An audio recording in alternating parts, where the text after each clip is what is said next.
welcome back to Magic TV. My name's Craig. It is 12 o'clock on a Sunday, which means it's time for a Q&A. This is where I take all the questions that you've asked over the course of the week, and I try to answer them to the best of my ability. If you have a question that you want me to answer next week, leave it in the comments to this video. We get so many comments on this channel now, it is almost impossible for me to find comments if they are left elsewhere. So if you want me to answer the question, leave it in the comments to this video. Also, thank you very much to everybody that's asked a question this week. It's been fantastic. Also, one question I get all the time is, when are you going to put the interviews on a podcast? And I think that says more about my poor marketing than it does anything else, because the interviews do go on a podcast. We understand that not everybody wants to look at them on YouTube. I personally think the best place to look at them is on YouTube, but you know, some people want to listen to them while they're driving or listen to them while they're on a run or whatever it may be. So about a week or two after they go live on YouTube, they hit Spotify. Well, they hit our podcast. If you go and type in the Talk Magic podcast, it's on all streaming platforms. So it's on Android podcast, it's on Apple Podcasts, it's on Spotify, it's on Podbeam, it's on Audio Boom. You can actually listen to all the interviews there. Not everything goes up there, but the interviews do. And they typically go up there 2 to 3 weeks after they've hit the YouTube channel. So if you want to listen to them while you're on a run or while you're driving, just search for the Talk Magic podcast. There you go. That's probably news to a lot of you. Anyway, there's been some amazing questions this week. So without further ado, let's get straight into this week's questions. Okay, so the first question is by Reese Whitehead. Hey Reese, how you doing? And his question is, you said a few months ago you were going to go more in depth with reading books. Is this video still happening? Yes, it is. It's going to be happening on the Magic Stuff playlist. So it's going to be going up on a Thursday, and we've got a couple of other videos going up soon. There's one on stage magic. There's one on closers, which has taken a long time to put together. We've also got a follow-up to the 12 items that you can carry around as part of your everyday carry, but it will be hitting there very, very soon. So yes, I'm going to be doing a full in-depth video about how to read books correctly, how to read a magic book, and actually take the magic book and read it and actually make sure that the information sits in, and that will allow you to kind of eventually create a bigger repertoire. So that video is coming. Look out for it. It'll be on a Thursday at 9 o'clock.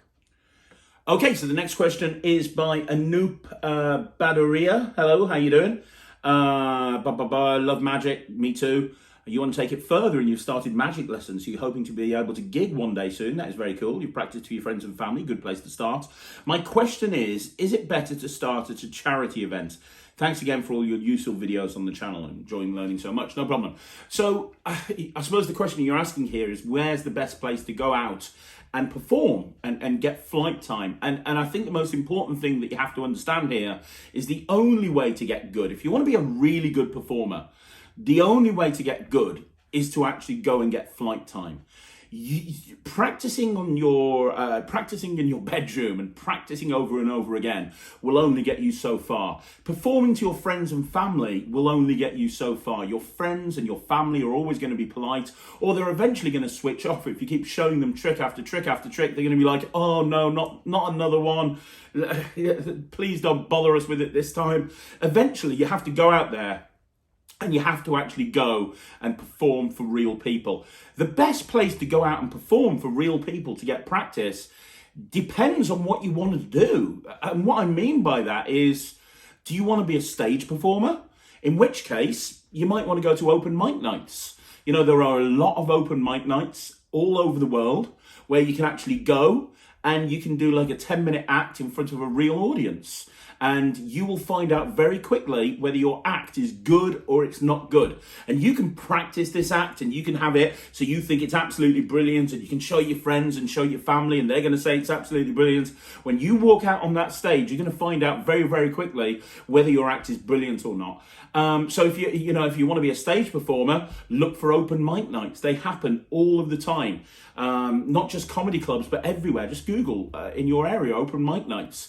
You might want to entertain talent competitions. That's another thing that you can do. Go and enter talent competitions and go out.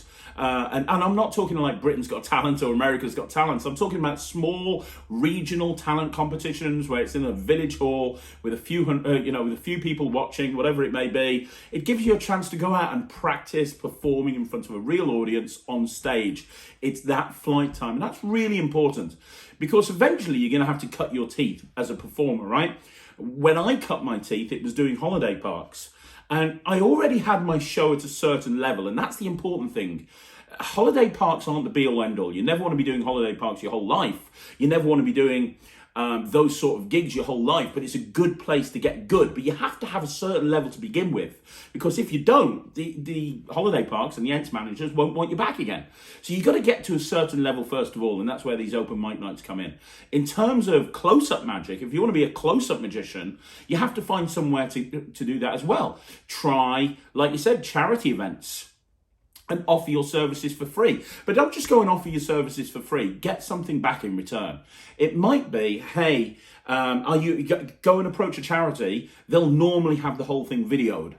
And say to them, look, can I do some close-up magic around the tables, and can you get somebody to video me as I'm doing that close-up magic? I'll do it for free for you. I just want to get some video footage or some photos. And if they haven't got a videographer, ask you for these days. It was so hard when I first got into magic because you needed to have a really expensive camera to get a video and to get a show reel. That's not the case now. You can use an iPhone. You can use your camera and it's really good quality. So turn around to them and say, look, I'll do this event for free, but I want to have somebody with me that's going to be videoing me so I can use that footage for social media or for future marketing. Is that okay? Try and get something out of it. Don't just go and do it for free. I mean, that's fine because you need experience.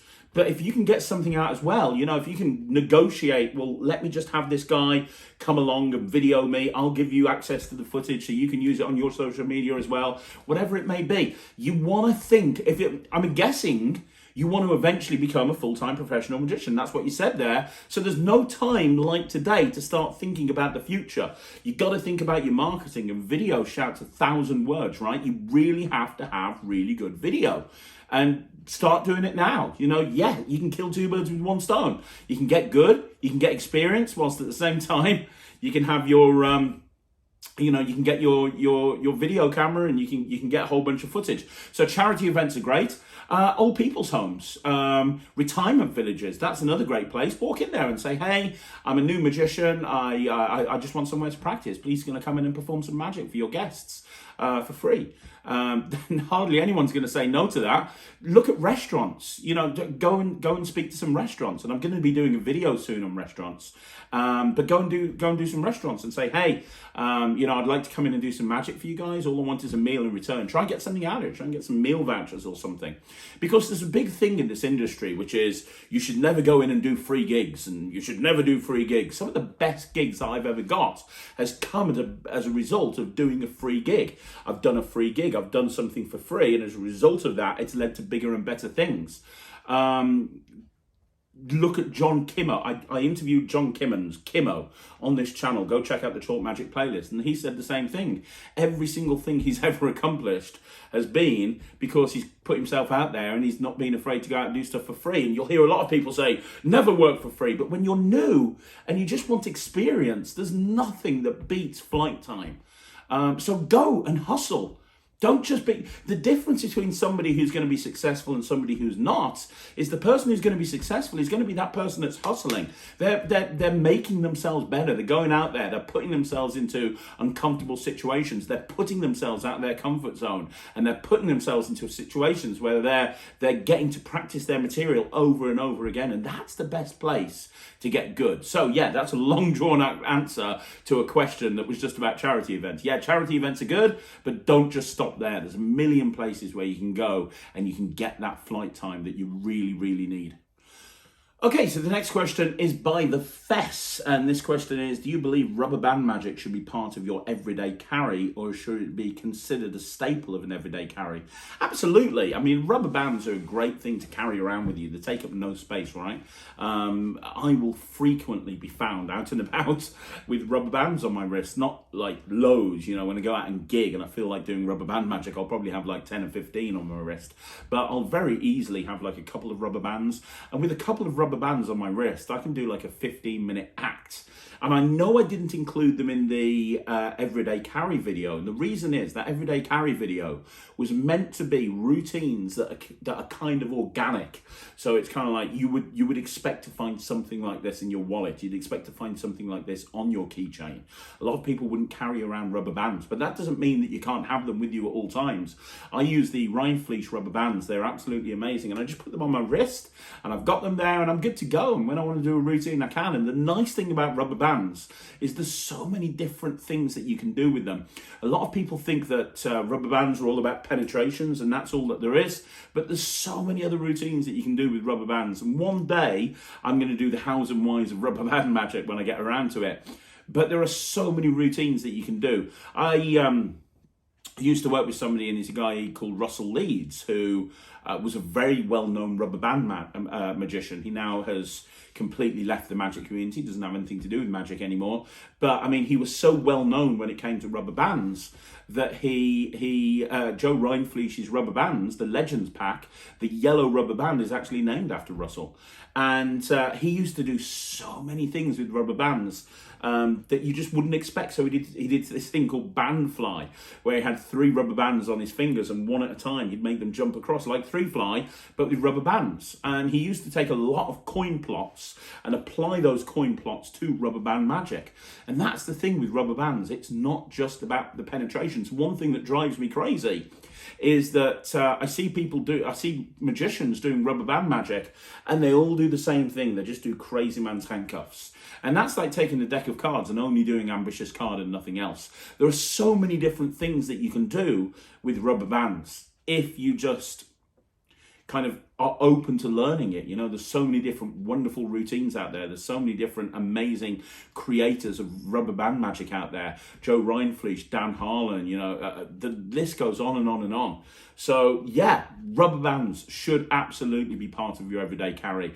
If you want to go out and you want to organically have something on you that you can do and you can show people and you can blow people away with, rubber bands are absolutely amazing. So yeah, I really do believe that they should be part of your everyday carry. And when I do my follow-up video to the everyday carry video, you'll probably see that they're included in there.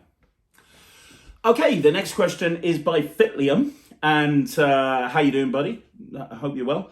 Here's a request. Please give us some advice on how easily to do mathematic calculations in our head when performing with a memorized deck. Also, do you have any tips on estimation with a memorized deck, including what to do when your estimation is off? Thanks very much. Yeah, absolutely. So first of all, in terms of the calculations, that's really just practice. I mean, I'm kind of copping out here, but it genuinely is just practice. That's all it is. I don't know what else to say to you. You need to practice the mental calculations in your head over and over again. That's all you have to do.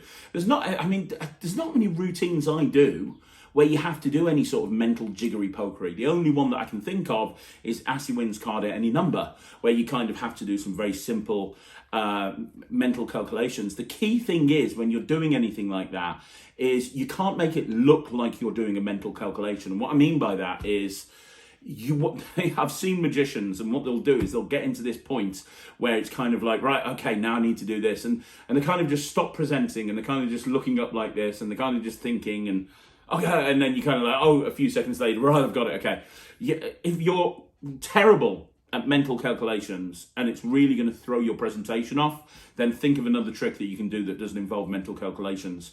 You know, I've seen so many people that really struggle for one reason or another with the traditional method of using the invisible deck, where you have to kind of take the number away from 13 and right, okay, now I need to pair that with the suit. I don't tend to use that method, to be honest, but I've seen so many people struggle with that method.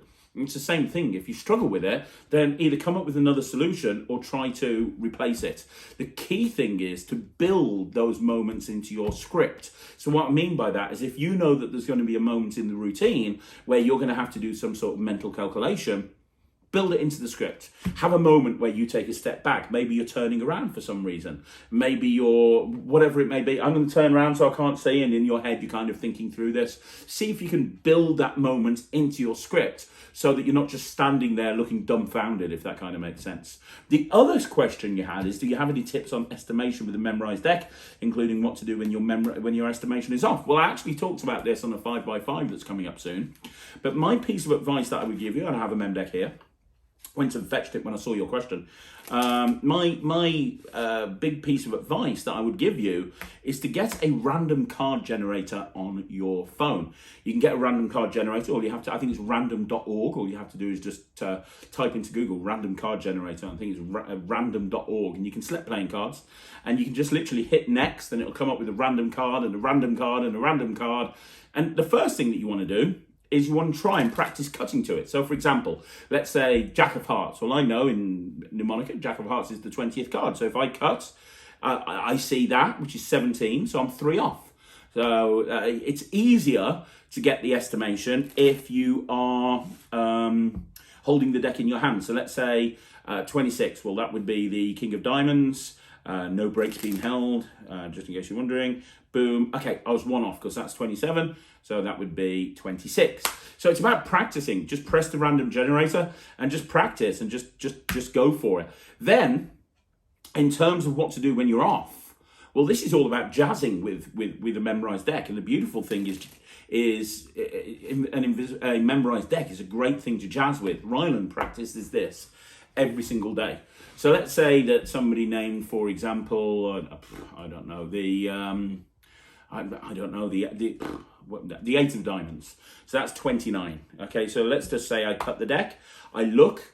I've got 27. Okay, so I know that it's 2 cards down. So I could do a double lift to get my Eight of Diamonds, or I could turn over the 28th card, and I could do a sort of a twirl change or something like that. As long as I remember to then change it back, illogical, logical double lift. It's also nice to breathe and crimp the 9 of Diamonds so that you're always back into position. So you can then go, right, okay, I'm going to do it again. Let's take another one. 6 of Spades, that's 15. So I might cut and see where I am. Well, I'm 2 off. So again, I could do a double lift for and I could show the 6 of Diamonds. 6 of Spades. And that's the thing, you need to know what to do when you're really far off. So let's go for the Jack of Hearts again. And let's purposefully get really quite far off it. So I know that I'm at position number 15. So I know that the card is 5 cards down. Well, what do I do in this situation? I know it's 5 cards down. They don't know, from their point of view, I've just cut the deck, right? So I might go, well, what did you want again? You wanted the Jack of Hearts, right? Well, let's just spell Jack, J-A-C-K. And now I'm in a situation where I can do a double turnover and I've got the Jack of Hearts. And then I just put that back there and I'm reset. So the point is, it's about jazzing. Like, think about the different words you could spell. Is this your card? No. N-O. There's lots of different ways you could spell to it. You spell your name. You spell the spectator's name. You spell abracadabra, something like this. Let's say I'm trying to get the 10 of Hearts and I'm completely off.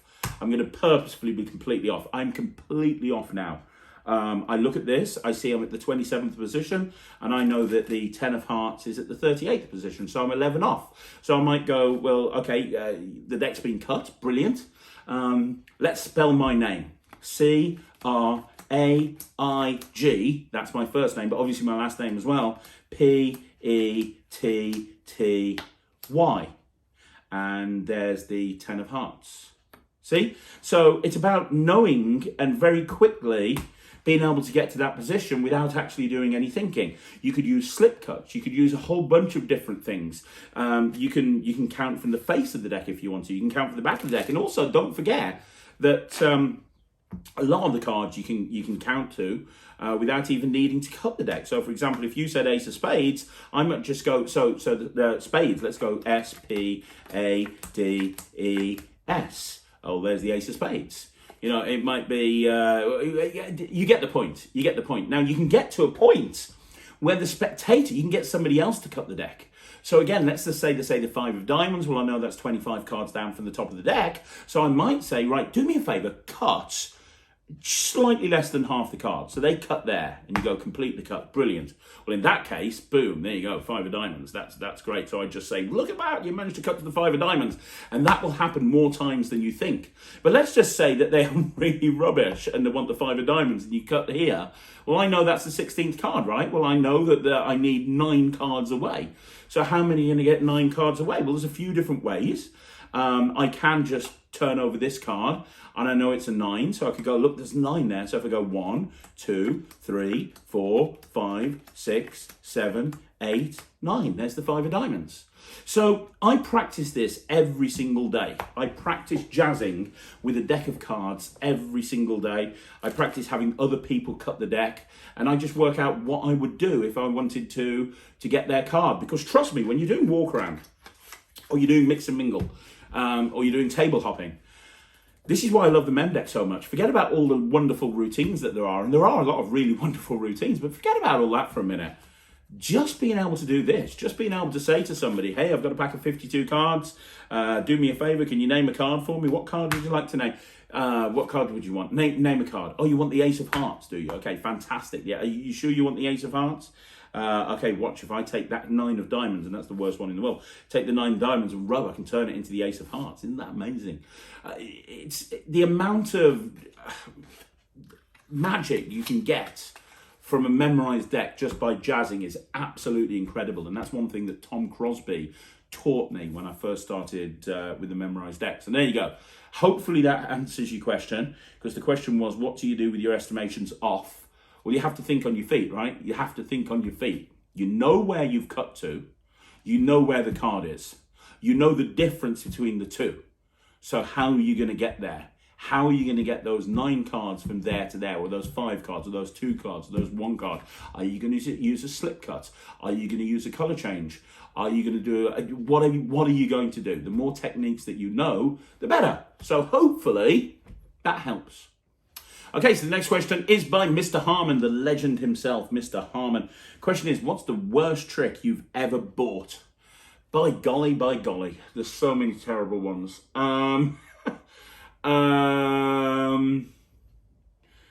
My gosh, there's so many terrible tricks. There's a review show coming up soon with a particular trick that's just terrible, but I don't want to tell you about it before the review show comes up. I still think that one of the worst tricks of all time was one of the very first tricks that I reviewed with David Penn on the Wizard Product Review, which is eye float. Because it just literally had no redeeming qualities at all. It was literally a way of floating, an impromptu float of a phone, and it was just dreadful. Go search the Wizard Product Review. Go search on YouTube, Wizard Product Review eye float, and have a look at the review that myself and David Penn gave. Dreadful stuff. That was really bad. That was really bad. I also think that CTC, I don't want to rag on Peter Egging, but I also think that CTC was just dreadful. It really was. Just no redeeming qualities at all. The other one, I remember reviewing, and I remember getting in trouble over this, so I don't want to go too in-depth about this because the guy's touchy, but I remember Michael P. Lair, when I was on my Wizard Product Review days, Michael P. Lair bringing out something called Drink Magic, or my Drink Magic, and it was DVD of routines with drinks and bottles and cups and soda cups and stuff, and it was just dreadful. I remember watching that. I went around Dave Penn's house to watch that DVD, and I remember just laughing my ass off. And I remember Michael P. Lair getting very annoyed with the review, and he really wasn't too happy about that. So I'm not going to say any more on that, because I think the guy still doesn't like me for that review. But honestly, I mean, it was terrible, Mr. Harmon. It was dreadful. It really was. Yeah, I mean, there's some terrible tricks. There's some awful tricks out there. Red was not the best, for many different reasons.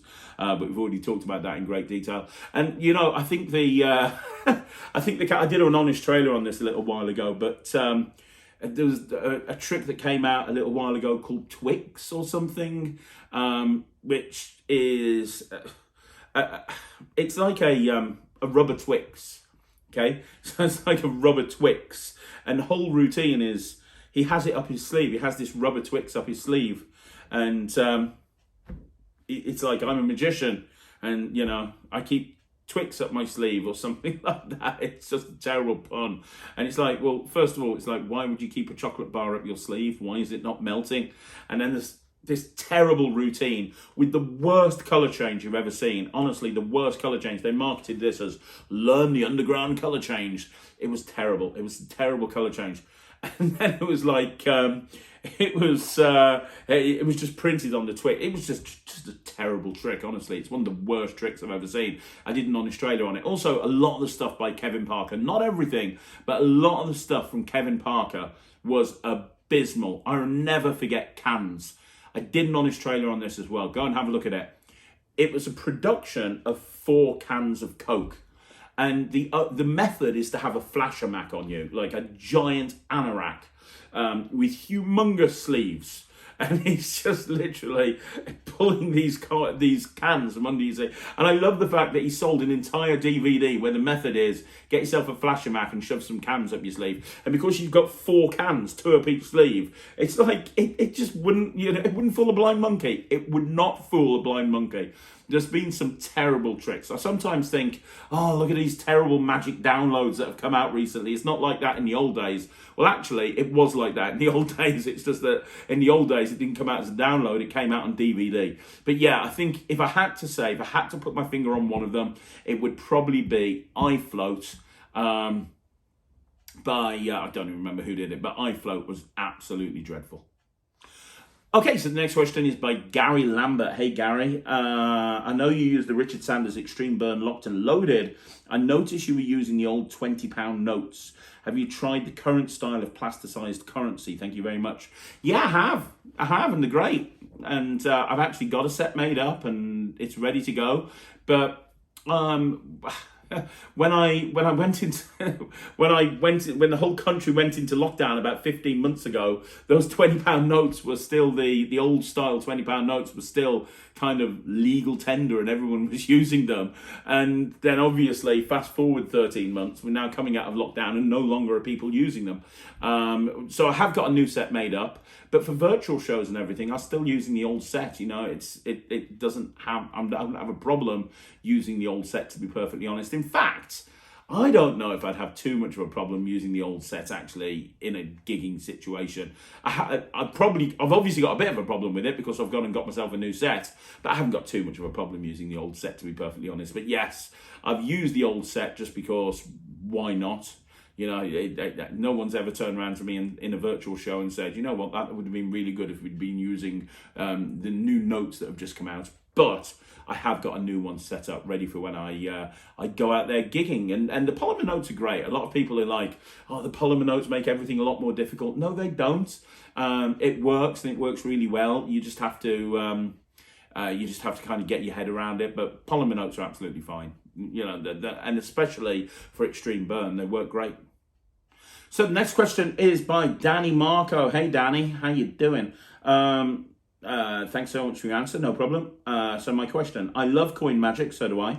And I know you do as well, yes. But my issue is with that I feel like the possible effects are limited to vanishes, appearances, and changes. And as such, spectators, after watching a series of coin magic, will only remember a bunch of coin stuff. What's your opinion? Do you find this to be an issue? It's kind of the same with anything, isn't it? If you do a whole bunch of card tricks, it's going to be remembered as a whole bunch of card tricks. If you do 15 routines with aces, you're going to be remembered as doing a whole bunch of stuff with aces. I think the key thing is to vary your act up. So even though I am a coin guy, I vary my act up so much. I do so much different material. I actually use that as a selling point when I'm speaking to clients. I say, hey, I'm not just going to do one type of magic. I'm going to do a whole bunch of different types of magic. I'm going to vary what I do to group to group. I'm going to try and make sure everyone sees something different so that afterwards when I leave, they're all talking about what they've seen, and that's going to make the whole evening more memorable. So I actually use that as a selling point. So even though I'm a coin guy, I'm more than happy to vary it up with everything else, and I think that's what you need to do. You don't just do. I don't agree with people that just do card tricks. I don't agree with people that just do coin tricks. I don't agree with people that just do mentalism. And you can make it work. Look at Paul Gordon. He's made it work just doing card magic. There's a guy that's made it work for him and has built a career just doing card tricks. But I think generally that's the exception and not the rule. And I think generally as a rule, if you want to be remembered and you want people booking you, you want to try and have things as varied as possible. With that in mind, going back to coin magic, I do understand where you're talking about. And I think the key thing is to vary it up. So, for example, you need to make sure, and this comes back to making sure that you're routining things together correctly. And not only are you routining things together correctly, but you're transitioning in a logical way from one routine to the other. So, for example, put together coin sets where there's a lot of different stuff happening, or there's a logical leap to the next routine. So, for example, when I do coins across, I never do 3-fly just as a 3-fly. You will never see me come out and go, let me show you 3 coins at the tips of the fingers. And the reason is, and Paul Wilson talks about this, that is such a magical moment that when you do 3-fly, you want audiences to understand what a normal coins across looks like so they can appreciate the beauty of 3-fly. So whenever I do 3-fly, I'll start off with the coins across. So I'll start off with the coins jumping from one hand to another. Then when the coins are jumped from one hand to another, then I'll bring them up here and I'll do 3-fly. Now you add a production at the beginning and you add a vanish at the end. There's a sequence. So you've got a production of coins, you've got the coins jumping across, you've got them jumping across visibly, and you've got a vanish. That's great. So now what can you do? Well, the next thing that you can do is maybe stuff with transpositions or stuff with different coloured coins or making them clear. So the new clear coins that you've probably seen on the market, I use those clear coins in a wild coin style routine where I take coins out of a coin purse and I make them completely clear, and one at a time the coins become clear, and then the pen becomes clear, and then the purse frame becomes clear. Well, that's a completely different routine. You wouldn't look at that and look at the coins across style sequence as exactly the same thing. It's completely different. Then you look at something like a transposition.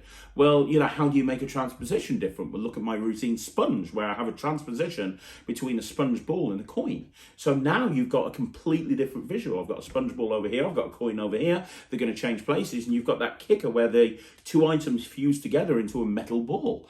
Well, that's another thing, and people would look at this and they wouldn't think that they're the same routines. But then you can apply a little bit of Roth into your magic, and what I mean by applying a little bit of Roth into the magic is Roth was an expert at taking coin magic and applying something else to it to make it something completely different and way more memorable.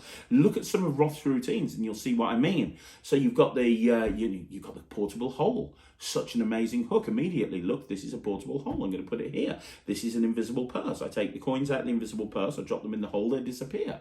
Look at the rainbow, the whole idea of, hey, this is a rainbow. When I take these coins and touch them to the rainbow, they change into the color of the rainbow. And at the end, he's got a production of a pot of gold. It all makes sense. Look at the tuning fork as another example, where it's an illusion that's using sound. Look at the sleeve, which is a fantastic routine where you've got this sleeve off a jacket and the coins are appearing inside the jacket and disappearing inside the sleeve, and you end up with a production of a 5-inch coin. Look at the Stonehenge coin assembly as another example. Rather than just doing a matrix, he's using silver dollars, he's using postcards of Stonehenge, and he's saying, well, these are big heavy coins because they represent the rocks in Stonehenge. And how do you a lot of people ask how they move these rocks around in Stonehenge. How did they do that? Well, they used magic, and he's doing a coin assembly using these big coins. It's all logical, and then he's got a production at the end of a jumbo rock. And he said, this is one of the rocks from Stonehenge. So I could go on and on and on all day if I wanted to. But the point I'm trying to make is Roth made his magic, his coin magic, really powerful by applying all of these weird and wonderful items into magic. Now, you can kind of say, well, okay, that's well and good, but a lot of Roth's material was impractical for the majority of performing situations. And you are right. You look at something like Portable Hole, and you're using imp passes, and you're using this, and you're using that, and you're using the other, and you're using lapping, and a lot of his routines require lapping. So how do you do that? Well, what you do is you look at a routine that Roth has created that you like, and you go, well, that's a really nice routine. I love the Portable Hole.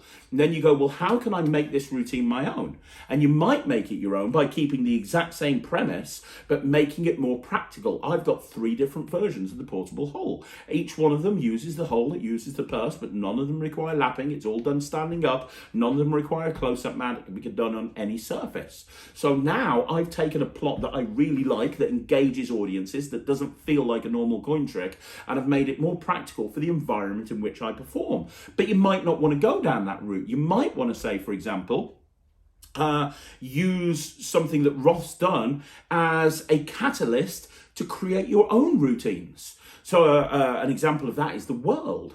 So if you haven't seen Roth's routine, the world, it's all about having coins, and what happens is the coins. He talks about making coins change places with different places in the globe, and he's got this little globe, and then eventually the coins disappear and they appear inside the globe. Well, I love that routine. Very impractical, didn't work for me, so I applied it to a spacecraft. I've got this little mini spacecraft, and I talked about UFOs, and I talk about Roswell, and I talk about how coins and what happens when aliens touch the coins, and now I've taken, and it's basically the globe or the planet, I think it's called. And what I've done is I've just applied it to something I'm really interested in. I'm really interested in geeky stuff and sci-fi and things like that. So that's me taking a premise that Roth introduced and making it my own. And the list goes on and on and on. A routine that I love, and I know you love Paul Harris, is the whole concept of Twilight, where you have a coin and you put a mirror behind it and you move it, and now you've got 2 coins. That's a beautiful routine. But again, it requires a table. It requires severe conditions in which to perform it. But if you've seen my version of it that I did on Magic Live, I've got a version of it that uses a shell. And it uses a shell which enables me to do that whole routine here, walk around. So now I do Twilight walk around using a mirror, so I can show the mirror and I can show the coin in the mirror. I can do the same routine, but it's done walk around. And again, that's an example of taking a prop that really makes a coin trick more unique and you adapting the routine so that it fits in the environment in which I perform. So to answer your question, and that's a very long way of answering your question, you said people are only going to remember a bunch of coin stuff. Yeah, people are only going to remember a bunch of coin stuff if all you're doing is coin magic after coin magic after coin magic. But if you're adapting it and you're putting different props in there and you're kind of playing around with it, that will definitely not be the case. Look at the reviews from my Alakazam Coin Magic Academy. You just go on alakazam.co.uk, type in coin magic, type in Craig Petty, and you'll see the Coin Magic Academy, which is now available to buy. And look at the reviews. And one thing that you'll see in the reviews is Craig used a whole bunch of different props. It wasn't just coins. It was this and this and this and this and this, and he adapted it to this and this. And that's what I do. I don't just do coin magic. A lot of the time, the coin routines that I create myself, there's another element to it. Or I've forsaken the coins completely and taken the concept behind coin magic and applied it to something else. So anybody who went to my Alakazam Coin Magic Academy will see that I did a 3-ball routine with metal balls, where it's the 3-ball routine. It's basically gadabout coins, but you've got a whole bunch of different size changes in there. The coins are changing size. You've got a big production at the end. And that's all I've done is I've taken a very classic coin trick, which is gadabout coins, and I've adapted it to work for me. So, and this is advice will work for everybody, not just coin magic, but everything. Don't just look at the series of routines as you do as, it's just card stuff, it's just coin stuff, it's just this, it's just that. How can you adapt it? How can you make it more memorable? Because ultimately that's what you're trying to do here. You're trying to make your magic more memorable. That might be by changing the plot. It might be by including weird and wonderful props. I don't know what it is, but what can you do to make your magic more memorable? Okay, so the next question is by John 2. Hey John, how you doing? Great Q&A, Craig. Thanks, John. My question is regarding your tattoos. How important do you think they are as part of your routines, and how many tricks can you do using just your tattoos alone? Looking forward to finding out. Well, I did a video, I did a Q&A on this about 6 months ago on all the different things that my tattoos do. I am doing a follow-up video to that soon at some point. But I think there's about 25 tricks built into my skin. There's about 25 different tricks, 25 different reveals, and tattoos are strategically placed in strategic places. So for example, this Queen of Hearts here is placed here because when I'm out working and I'm performing with my sleeves rolled up like they always are, I know that nobody is going to be able to see this part of my arm unless it's somebody looking up, right? And if they're lying on the back looking up, they're probably not interested in the magic. So I can do anything that I want to. I can do a whole bunch of routines, and I've got access to this when I want it. So one thing that I do, for example, is I have someone pick a card, and I've rung a blank face card into the deck, and I put that above a Queen of Hearts, and I riffle force, and I show the Queen of Hearts, and I get them to sign it. They're actually signing the back of the blank card, and I use the signed card to do a ambitious card, so it goes to the top like 3 or 4 times, and then eventually I take the apparent Queen of Hearts and I just bring it up here, and I've timed it so that when I come up here like this, the card completely covers it. And so all I have to do now, and they see their signature on it, and all I do is I pull, and they see the Queen of Hearts, and then I turn it round, and their card's blank. And they think that they've seen my whole arm, and now all of a sudden the Queen of Hearts is there. I use the same principle on this side by having that Sharpie there. There's a Sharpie there, and the reason the Sharpie is there is I do a lot of pen manipulation. So I'll do a lot of stuff where the pen jumps from here to here, from here to here, from here to here, and I'll finish off by taking the pen and slapping it onto my arm, and it looks like it's actually gone inside the skin. So yeah, I have a whole bunch of different stuff with tattoos. I typically will only do 1 or 2 routines at a particular table with tattoos, but I tend to find that when I do it, people freak out. This one, for example, which is my kid's date of birth, and it's also, I use this for a multiple selection. So I have 5 people pick cards, and I'm forcing these 5 cards in the order in which they appear here. And I'm finding the cards one at a time, as in the traditional sort of multiple card find. And then at the end, I take the 5 cards and I say, well, I found your 5 cards, but what if I told you I knew what your cards were a year ago? Would you believe me? Of course you wouldn't. So I'm going to prove it to you. And I have the person standing next to me hold on to these 5 cards in a fan. And I say, look, these are the 5 cards that you picked. These are the order that you picked it in. And I knew 6 months ago that you would pick those 5 cards, which is why 6 months ago I got a tattoo. And I guarantee you, when you're at a wedding or a corporate event and there's a photographer walking around, you have somebody standing here holding this fan of cards, and you've got your arm out like that. That is something that absolutely everybody wants to get a picture of. So yeah, I mean, it's a bit stupid in a way. You know, I didn't have tattoos until a few years ago, and then all of a sudden I got 1 complete sleeve and 1 almost sleeve that I will be finishing soon. But, you know, I find it makes it unique. It works for me. So, yeah, you can go and look at that video if you want to have a kind of a more in-depth look at my tattoos and what they do, and I demonstrate some of the tricks. But, yeah, have you got any tattoos? If you have, let me know. I'd love to know.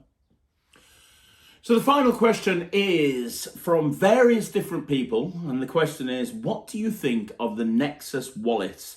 Your name appears right at the very beginning with a quote as to, it's the best wallet ever. How does it compare with blah, blah, blah? Multiple people are asking the same question. I was fortunate to see the Nexus Wallet a couple of months ago. So I got an advanced peek at the Nexus Wallet. I got a chance to see it very early on. And I know it's something that Javier has been working with a lot. And he has created so many different routines and so many different ideas with this wallet.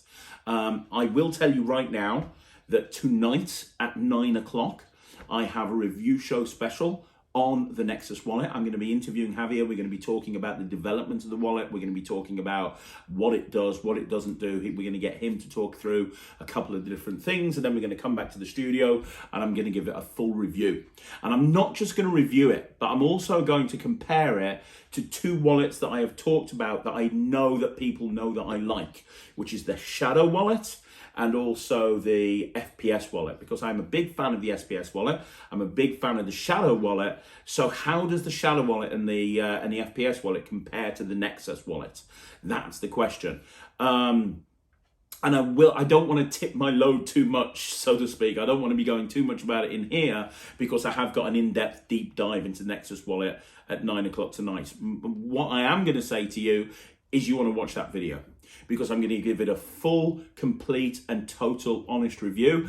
I mean, come on, they used my quote on the trailer, so you know that I like it, right? And I really do, and there's some very nice features built into that wallet that I've not seen in any other wallet. And Javier is one of the nicest guys in Magic, and he has poured his heart and soul into the creation of this wallet. He really has. And it does so much, and I know he's so proud. And when you see me interview him, you'll see how proud he is of this wallet. But I'm going to talk about everything. We're going to be talking about the pros and the cons. I'm going to be, and as I say, I'm going to be comparing it to all the other wallets. But if you don't want to watch that video and you just want a bottom line, the bottom line is, I gave them that quote on the wallet for a good reason. They asked for a quote, I gave them that quote, and I mean it. I think it's an absolutely phenomenal tool. But it doesn't mean that the Shadow wallet and the FPS wallet isn't brilliant. So at 9 o'clock tonight, I'm going to be talking about the Nexus wallet in great detail. So I'm sorry to tease that, but you've only got a few hours to wait. So guys, there you go. That is another Q&A in the bag. Thank you very much for asking some insightful, amazing questions. Do me a favor, if you want to have any questions asked next week, answered next week, then please ask them in the comments down below to this video. Also, don't forget, I mentioned it at the beginning, but please don't forget to check out the Talk Magic podcast. If you want to watch the Talk Magic episodes on a podcast, that is the way to do so. Also, make sure you follow me on Instagram. I'm putting a whole bunch of unique content up there every single day, so make sure you follow me on Instagram. And yeah, I'm going to be back again tomorrow on Monday. We've got 3 videos at 6 o'clock. We got a Magic Live at 2 o'clock. We got shorts, and at 9 o'clock I am back with another 5x5, which is one of my favorite videos of the week. One more time, guys, thank you very much for joining me right here at Magic TV, and I'll catch you again tomorrow. My name's Craig.